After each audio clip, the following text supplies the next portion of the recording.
जगाच्या कोणत्याही कोपऱ्यात आंबेडकरी अनुयायी एकमेकांना भेटले तर त्यांचा संवाद सुरू होतो तो म्हणजे जय भीम या दोन स्फूर्तिदायी शब्दांनी। डॉक्टर बाबासाहेब आंबेडकरांचे अनुयायी असणाऱ्या प्रत्येकासाठी जय भीम हे फक्त शब्द नाहीत तर अन्यायाला वाचा फोडणारा जीवनमंत्र आहे। जातीच्या साखळदंडात जखडून पडलेल्या जातीय व्यवस्थेला संपुष्टात आणणारा नारा म्हणजे जय भीम। मात्र आंबेडकरी अनुयायांना संघटित करणाऱ्या जय भीम या घोषणेची निर्मिती कोणी केली हे तुम्हाला माहिती आहे का? तर या घोषणेची निर्मिती केली होती हरिदास लक्ष्मण नगराळे यांनी। बाबासाहेब आंबेडकरांचा कट्टर आणि निष्ठावंत अनुयायी समजल्या जाणाऱ्या हरिदास नगराळे यांचा जन्म नागपूरपासून 15 किलोमीटरवर असलेल्या सैनिकी छावणीत असलेल्या कामठीत 6 जानेवारी 1904 रोजी झाला। हरिदास नगराळे यांचे वडील रेल्वे खात्यात नोकरीस होते, मात्र त्यांच्या घरची परिस्थिती ही बेताबेताचीच होती।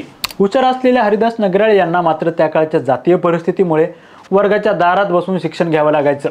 मात्र पुढचं शालेय शिक्षण घेण्यासाठी ते नागपूरला स्थलांतरित झाले। मात्र त्याच काळात त्यांच्या वडिलांचं निधन झालं। मात्र वडिलांचे निधन झाल्यामुळे कमी वयामध्ये त्यांच्यावर मोठी जबाबदारी येऊन पडली। त्यांना आपलं शिक्षण अर्ध्यावर सोडावं लागलं। पण हरिदास नगराळे हे खचून गेले नाहीत। त्यांनी त्यांच्यासोबतच समाजाच्या उन्नतीसाठी कार्य करण्यास सुरुवात केली। बाबू हरदास हे सेंट्रल प्रोव्हिजन बिरारच्या काउन्सिलचे आमदार होते आणि बाबासाहेबांच्या विचारावर चालणारे एक प्रखर कार्यकर्ते होते। डॉक्टर बाबासाहेब आंबेडकरांची प्रेरणा घेऊन बाबू हरदास यांनी कामठी येथे 1924 साली संत चोखामेळा वसतिगृहाची स्थापना केली। त्यांनी कष्टकरी वर्गातल्या लोकांसाठी रात्रशाळा देखील सुरू केल्या होत्या। बाबू हरदास यांचं इंग्रजी उत्तम होतं आणि बहुजन समाजातल्या मुलांना देखील इंग्रजी यावं असं त्यांना मनोमन वाटायचं, म्हणून त्यांनी विद्यार्थ्यांना इंग्रजीचे प्रशिक्षण देण्याचं कार्य देखील केलं। 1925 साली बीडी मजुरांची संघटना त्यांनी स्थापन केली। मात्र त्यांच्या बीडी मजुरांच्या संघटनेचं काम फक्त महाराष्ट्र आणि विदर्भापुरतं मर्यादित राहिलेलं नाही, तर त्यांनी 1930 साली मध्य प्रदेश बीडी मजूर संघटनेची देखील स्थापना केली। 1937 साली विधानसभा निवडणुकीसाठी डॉक्टर आंबेडकरांच्या स्वातंत्र्य मजूर पक्षातर्फे बाबू हरदास यांना उमेदवारी देण्यात आली होती। बाबू हरदास यांच्या विरोधात एक श्रीमंत व्यक्ती निवडणूक लढवायला उभी होती। त्या व्यक्तीला लाला म्हटलं जायचं।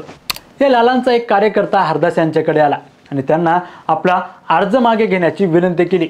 त्यासाठी तुम्हाला पाहिजे ती किंमत देण्यासाठी लाला तयार असल्याचं देखील त्यांच्याकडून सांगण्यात आलं। मात्र बाबू हरदास यांनी त्यांना स्पष्ट नकार दिला आणि बाबू हरदास त्या व्यक्तीला म्हणाले की मी आंबेडकरांच्या पक्षातर्फे उभा आहे, आम्ही भीक मागणे केव्हापासून सोडून दिले आहे, आता आम्ही आमचा हक्क मिळवून राहू। मात्र हा सर्व प्रकार एवढ्यावर थांबला नाही। एक दिवस या लालाने बब्बू उस्ताद नावाचा एक पैलवानाला बाबू हरदास यांच्याकडे पाठवले। बाबू हरदास यांना तो पैलवान म्हणाला, तुमची उमेदवारी परत घेण्यासाठी शेठजींनी 10,000 रुपये पाठवले आहेत, जर तुम्ही ते घेतले नाहीत तर ते तुमचा खून देखील करतील। यावर हरदास यांनी त्याला उत्तर दिलं होतं, मला माहीत आहे जर मला काही बरं वाईट झालं तर ते देखील जिवंत राहणार नाहीत, असा सज्जड दम त्यांनी त्या पैलवानाला दिला होता। मात्र विरोधातला उमेदवार पैसेवाला ताकदवान असूनही बाबू हरदास निवडणूक जिंकले आणि सेंट्रल प्रोव्हिन्स बिरारच्या काउन्सिलवर आमदार म्हणून निवडून गेले होते।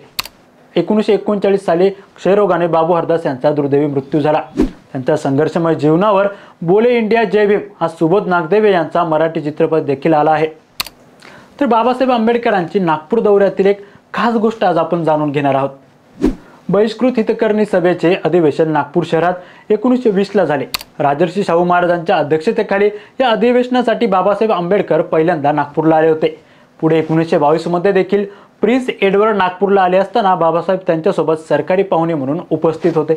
पुढे बाबासाहेब अनेक वेळा नागपुरात आले, पण 1956 साली दीक्षा समारंभासाठी डॉक्टर बाबासाहेब आंबेडकर नागपुरात आले होते आणि नागपुरातल्या शाम हॉटेल येथे मुक्कामी होते। मात्र त्यावेळी त्या हॉटेल समोरील आनंदनगर वस्तीमध्ये राहणाऱ्या राधा कांबळे आणि इतर नागरिकांनी बाबासाहेबांना जेवणाचा आग्रह करून लंब्या रोट्या खाऊ घातल्या होत्या। धम्मदीक्षेनंतर 18 ऑक्टोबर रोजी बाबासाहेब आंबेडकर विमानाने मुंबईला परत निघाले होते। नागपूरच्या सोनेगाव विमानतळावरून त्यांचे विमान होते। मात्र विमानतळाच्या काही नियमांप्रमाणे बाबासाहेबांना त्यांची काठी विमानात घेऊन जाता आली नाही। विमानतळावरील काही कर्मचारी बाबासाहेबांची ती काठी त्या कार्यालयात जमा करणार होते। मात्र त्यावेळी तिथे उपस्थित असलेल्या प्रल्हाद मेंढे यांनी विमानतळ कर्मचाऱ्यांकडून ती काठी मिळवली आणि ती आजतागायत आपल्या घरी जपून ठेवली आहे।